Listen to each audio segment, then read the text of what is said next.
Welcome to Your Career Story podcast, a show that's designed for rockstar professionals looking for that extra booster shot of confidence in their careers.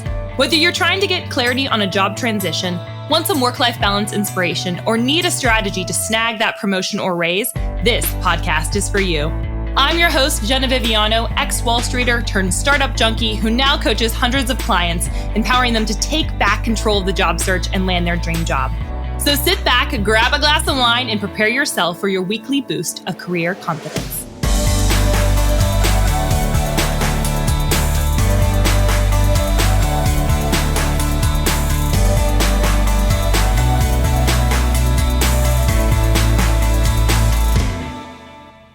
Hello, friends, and welcome back to the Your Career Story podcast Enneagram bonus bingeable edition. And we are talking today all about the Type 5 Enneagram type. So just as a reminder, guys, we've been saying this with every single episode, the Enneagram is just a tool for you for self-awareness. And then if you're using it in relationship to other people, just make sure that you do that with compassion and understanding. The whole goal of it is not to necessarily fix somebody, though that might be our tendency. I know I can get that way from time to time. So we want to put that disclaimer out before we actually hop into the episode. But Lauren, talk to us about Type 5s. Fives. Okay. Yes. They are the wise person or the observer or the sage. Okay. You will find fives on the edges of rooms because they like to watch what other people are doing.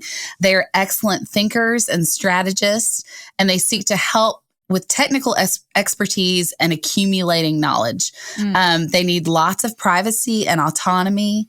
And their challenge is to be available to other people when possible, to communicate warmth, and to recognize other kinds of human assets beyond mental intelligence. Okay. So they value wisdom. They value what their mind can do because their minds can do really great things. Yeah. And they love to collect knowledge, collect insight. And one of their greatest fears is to be caught without the needed information. Oh, wow. Yeah. So they like to be seen as competent. So if they feel like they're walking into a situation where they're going to not have all the information they need to have, that makes them really, really uncomfortable. Okay. So this might be a stereotype, but do you often find that engineers are this typology, or that even like IT people? I just know of some people that are engineers that are a 5. Yeah. I mean, I think people who are more, who like the work that keeps you kind of solitary. Sure. They enjoy that. They enjoy being up in their mind. Yep. And they enjoy less interacting with lots of people. Okay. That doesn't mean that they can't have deep relationships, of course, but large groups are not the best for them. They don't, really enjoy getting in there with people. They would much rather have a one-on-one conversation about the things that interest them. Right. Okay. That makes total sense. So talk us through the strengths and weaknesses for a Type 5. Okay. So 5s see very clearly and dispassionately. So they can look through and sift through lots of ideas and be able to come to conclusions that are completely objective. They can leave their emotions and their opinions out of it and really just talk about the data. Okay. So this gives them the ability to imagine different ideas and test them out without getting emotionally attached to one. Okay. They're also really good conceptual thinkers. They're the best at holding mental concentration. Okay. They can get on a topic and go deep and just drill down until they've learned everything that about they know to learn. Subject. Yes, there's a podcaster that I listen to that is a 5, and he talks about how he at the beginning of the year will pick like 5 topics to dive deep in. And it could be anything from like algae to, something in history or something just like being in the know. Just anything that interests them, they're going to spend time to find out all about it. If they want to know something, they want to know everything. Wow. That is just so not in my brain. I'm like, I'm bored. Right. Exactly. Moving on to the next thing. So they also are really good at, because they plumb the depths of whatever topic, they can find meaning and connections that others can't find because they have so much knowledge they've collected. And like I said, they don't want to be caught off guard or seem incompetent about something. So they're going to know as much as they possibly can. In the workplace, they have great respect for people's autonomy and personal boundaries because they want you to respect theirs. Yeah. So they're going to give you space to work and let you take care of you as long as you're letting them take care of themselves. Yeah. Okay. Awesome. So what are some of their like weaknesses, would you say? So 5s can become disconnected and cynical. Okay. They tend to be the least connected with their emotions of all of the Enneagram types. And because of this, if they're in an environment at work where there are emotions flowing, they tend to withdraw from that. Okay. So they seek to hide sometimes, and this could be physically or mentally. So if they can't actually get out of the room, they will go up into their heads and hide, even if they're not physically away. They want to be mentally away. Interesting. Especially if things overwhelm them or if they, start to sense emotions that they're not comfortable with. So they'll just retreat. Some of their collecting can go into hoarding if they're not careful. If they're not careful. Yes. So this could be with information. Like I need to be the one to hold all of the information. I can't share it with you.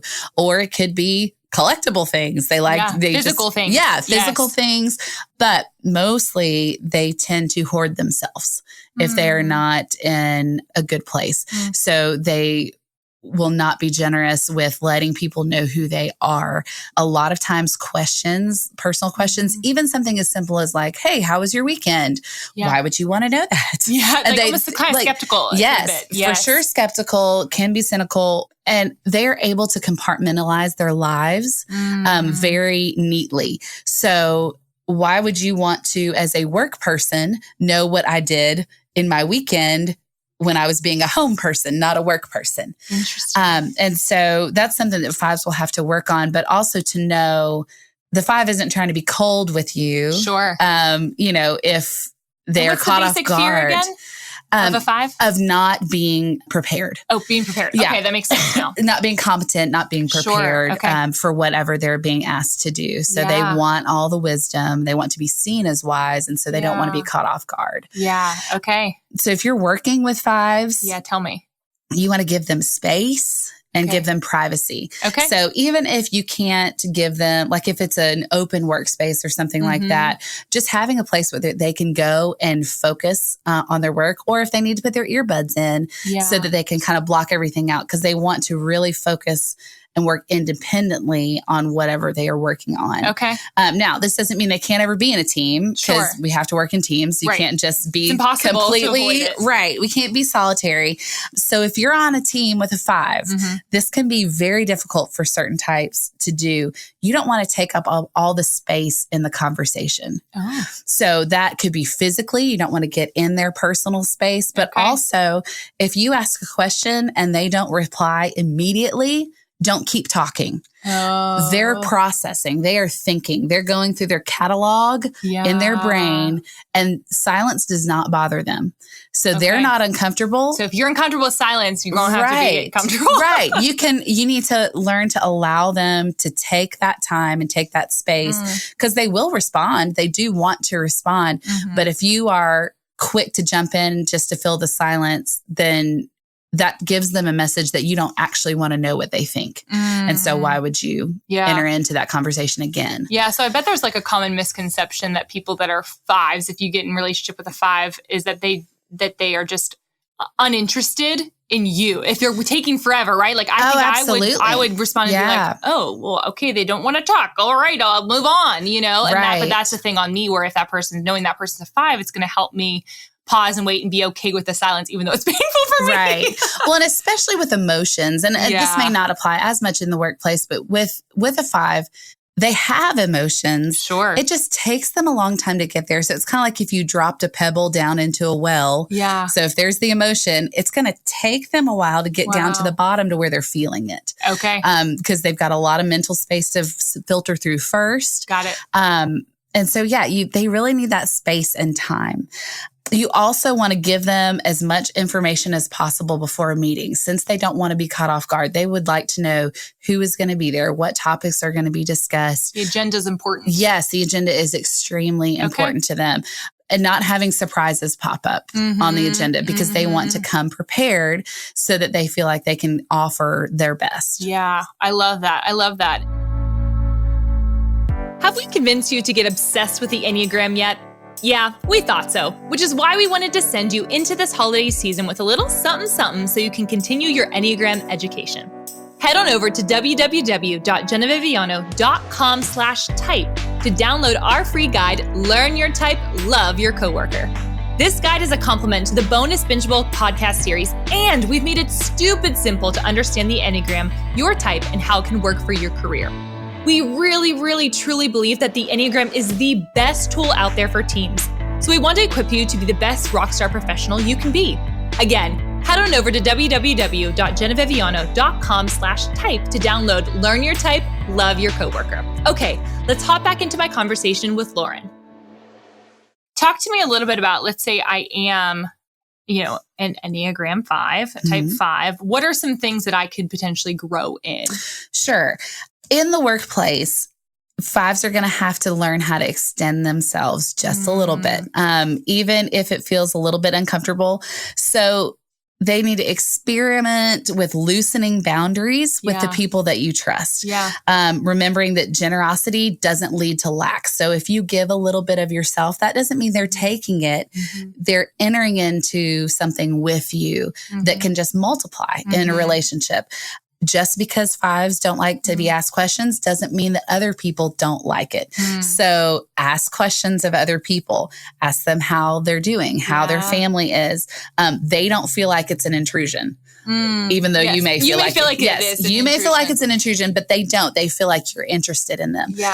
5s also need to practice staying present in the moment when things start to get emotional. So even if you can't physically retreat, resist the urge to go to that mental retreat spot that you have.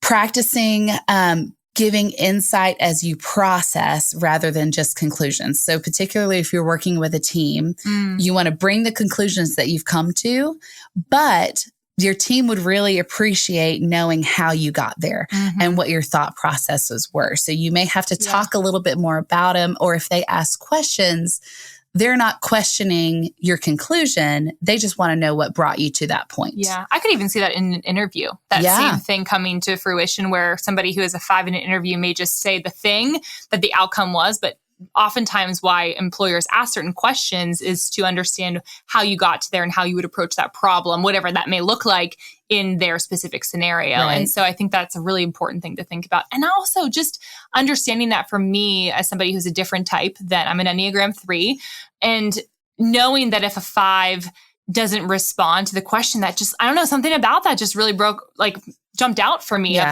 cause I would keep asking questions. I'd be like, but don't you want to talk to me? Come on. And the more you ask, the more they're going to retreat back. And so, cause I'm like, okay, now what do I do? I feel uncomfortable.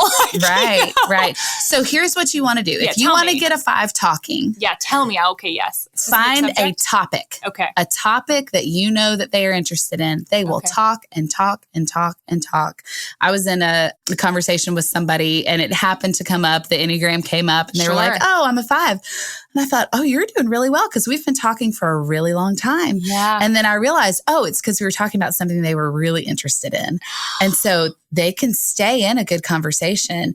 It just has to be something that they feel like they're competent and that excites their brain. Yeah. So I think that's even just good advice for people that are leading 5s, that if you have a 5 on your team, it's almost getting to know them as best as you can about their interests. So the things that they're passionate about or interested in, that they have a lot of information on, because that's going to even give you an opportunity to connect with them. Right. Is that true? And get them used to talking to you too. That's true. As well. That's true. Those things are all important. That's awesome. Okay, cool. So if someone wants to learn about if they are a 5, where do they do that? I think the best place to start is The Road Back to You. Yeah. It is a book by Ian Morgan Cron and Suzanne Stabile. Yeah. And it is a great just starter to introduce all of the different types that you can read through and kind of eliminate some and see what stands out the most to you. You can also do that on the Enneagram Institute website. I send it to my clients actually all the time. They've got super thorough descriptions of all the type. They even have how different types interact with different types. And that may help you narrow things down to see how different types act in relationships.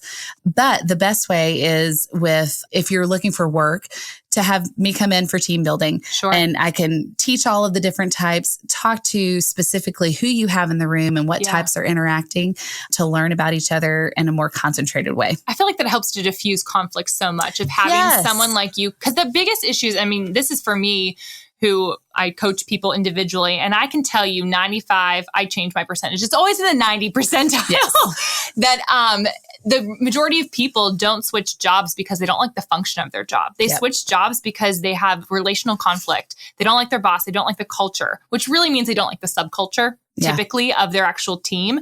And I feel like that the most issues and the most stress that we experience at work deal with people and the miscommunications that often happen. So the work that you do is highly, highly valuable to make sure that teams are cohesive. So if you're a leader and you're listening to this and you're like, yes, my team could use some improvement on this, or we really value this, where can they come and reach out to you at? Sure. They can find me on my website at laurenelkinsgray.com. Awesome. We're going to have that in the show notes. And she also has an amazing freebie for you guys if you're interested in learning more about the Enneagram at work. And that's at laurenelkinsgray.com. And how spell Gray? Gray. Gray. Awesome. .com/freebie. And so great. Awesome. Thank you guys so much for listening to this. We hope this has been helpful for you, and, carry on with your day and all the Enneagram 5s that are listening. Thank you.